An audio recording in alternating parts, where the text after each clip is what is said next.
Assalamualaikum warahmatullahi wabarakatuh. Hello everyone, perkenalkan nama saya Fahri Asisa dengan NIM 230901500032. Kelas D, Prodi Akuntansi S1, Fakultas Ekonomi dan Bisnis Universitas Negeri Makassar. Jadi saya di sini membuat video untuk memenuhi tugas mata kuliah perilaku keorganisasian atau tugas UAS perilaku keorganisasian yang diampuh oleh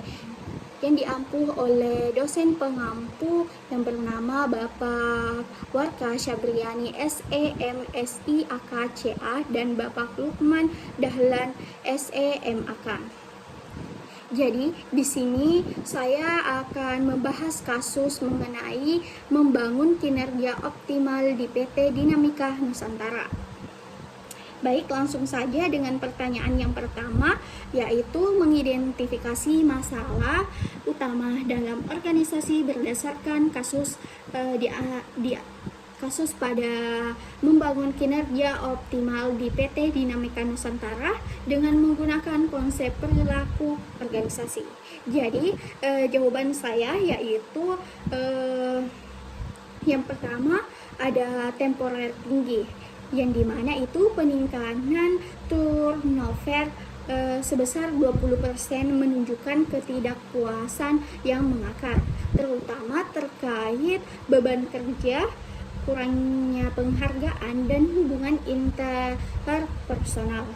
Kemudian yang kedua itu ada motivasi dan kepuasan kerja rendah, yang dimana itu sekitar 40% karyawan merasa kurang puas dengan pekerjaannya karena manajemen yang otoriter. Kemudian minimnya penghargaan dan insentif yang tidak sesuai harapan. Kemudian selanjutnya itu ada kesalahpahaman antar generasi, yang dimana di sini yang dimaksud itu generasi muda merasa ide mereka itu diabaikan, sedangkan generasi senior merasa karyawan muda itu kurang bertanggung jawab terhadap perusahaan. Kemudian itu selanjutnya kepemimpinan otoriter, yang dimana di sini yang dimaksud itu gaya kepemimpinan yang terlalu fokus pada hasil tanpa memperhatikan kesejahteraan karyawan, menciptakan tekanan emosional.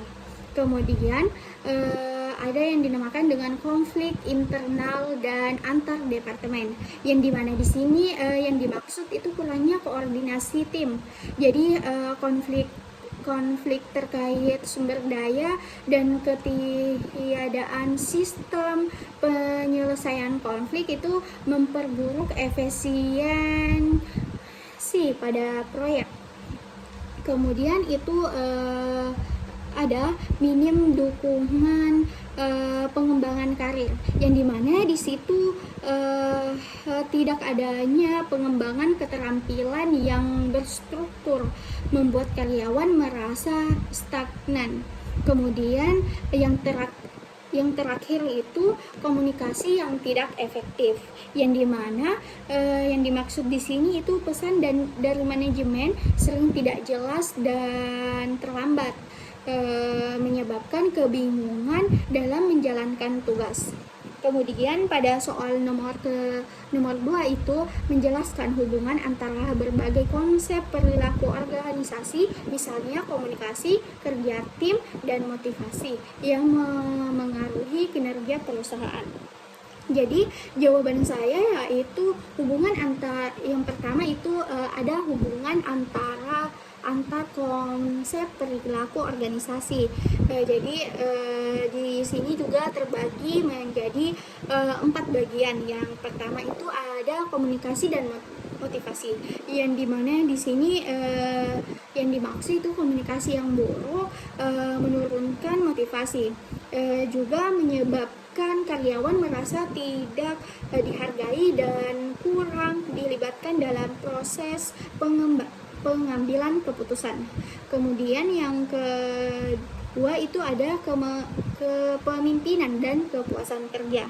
Yang dimana yang di sini yang dimaksud itu gaya kepemimpinan yang otoriter meredam inovasi, kemudian mengurangi keterlibatan dan meningkatkan tekanan kerja. Kemudian yang ketiga itu ada yang dinamakan dengan kerja tim dan konflik. Yang dimana yang di sini dimaksud adalah kurangnya koordinasi tim, kemudian menyebabkan konflik antar anggota dan antar departemen, memperlambat penyelesaian proyek. Kemudian yang terakhir itu ada pengembangan karir dan kepercayaan. Yang dimana di sini yang dimaksud itu ketidakjelasan dalam promosi dan minimnya pelatihan menghambat pertumbuhan profesional yang pada akhirnya menurunkan loyalitas. Selanjutnya kita beralih pada soal nomor 3, yang dimana itu pertanyaannya memberikan solusi yang terintegrasi untuk setiap masalah yang telah diidentifikasi serta menjelaskan bagaimana solusi tersebut dapat meningkatkan efektivitas organisasi. Jadi menurut jawaban saya yaitu untuk menyelesaikan masalah tersebut memiliki beberapa solusi berdasarkan konsep perilaku organisasi. Adapun yang pertama yaitu meningkatkan komunikasi. Jadi meningkatkan komunikasi lagi terbagi menjadi beberapa bagian. Yang pertama itu ada yang dinamakan sistem umpan balik. Jadi yang dimaksud di sini itu mengadakan sesi mingguan untuk melakukan diskusi masalah dan mencari solusi bersama. Kemudian kita juga menyediakan platform digital anonim untuk masukan karyawan. Yang selanjutnya itu ada yang dinamakan dengan manajemen transparan. Jadi yang dimaksud di sini itu manajemen diwajibkan menyampaikan tujuan proyek, alokasi sumber daya, dan kebijakan perusahaan secara jelas. Kemudian meningkatkan motivasi dan kepuasan. Jadi meningkatkan motivasi dan kepuasan lagi itu terbagi menjadi beberapa bagian. Yang pertama itu ada program pengakuan pada karyawan. Jadi yang dimaksud di sini itu penghargaan berbasis kontribusi seperti pemberian piagam, hiburan tambahan, atau pengakuan publik. Kemudian yang kedua itu ada yang dinamakan dengan revisi beban kerja, yang dimana di sini dimaksud itu menyusun ulang distribusi tugas untuk menghindari overload pada individu tertentu. Kemudian selanjutnya itu ada memperbaiki kepemimpinan. Untuk memperbaiki kepemimpinan itu lagi terbagi menjadi dua bagian. Yang pertama itu ada pelatihan kepemimpinan. Jadi yang dimaksud di sini itu melatih manajer untuk mengadopsi gaya kepemimpinan partisipatif, memberikan ruang bagi karyawan untuk berkontribusi pada pengambilan keputusan. Kemudian yang kedua itu ada pendekatan kesejahteraan karyawan. Jadi yang dimana di sini yang dimaksud memperhatikan keseimbangan kerja hidup dengan menyediakan waktu fleksibel atau opsi bekerja dari rumah. Selanjutnya kita beralih pada soal nomor 4, yaitu menyusun strategi implementasi untuk solusi tersebut dalam bentuk rencana aksi jangka pendek dan jangka panjang. Jadi menurut jawaban saya itu pada jangka pendek itu 1 sampai 6 bulan. Adapun yang dimasukkan itu audit internal. Jadi yang dimaksud di sini mengidentifikasi area kritis dengan survei lebih mendalam. Kemudian yang kedua, meluncurkan sistem komunikasi yang dimana yang dimaksud di sini yaitu membentuk tim komunikasi internal untuk meningkatkan transparansi. Kemudian yang ketiga itu ada peningkatan gaya kepemimpinan, yang dimana dimaksud ini itu melakukan pelatihan kepemimpinan dasar bagi semua manajer.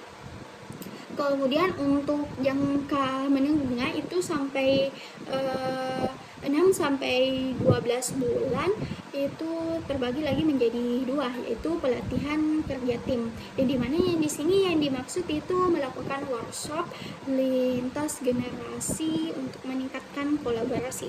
Kemudian yang kedua itu ada penyesuaian sistem promosi, yang dimana di sini yang dimaksud itu memastikan promosi berbasis kinerja dengan indikator yang jelas. Dan yang terakhir itu jangka panjang 1-2 tahun. Jadi yang di sini itu terbagi lagi menjadi 3 bagian. Yang pertama itu kebijakan kesejahteraan, yang dimana di sini menerapkan jadwal kerja fleksibel dan memberikan insentif keseimbangan kerja hidup. Yang kedua itu pengembangan karir, yang dimana di sini itu yang dimaksud menciptakan akademi internal untuk pelatihan berkelanjutan. Kemudian yang ketiga itu atau yang terakhir itu peningkatan budaya organisasi, atau yang dimaksud di sini itu membangun budaya keterbukaan dan pengakuan melalui sesi diskusi dan aktivitas kolaboratif. Jadi mungkin saja itu jawaban dari saya. Sekian dan terima kasih. Wassalamualaikum warahmatullahi wabarakatuh.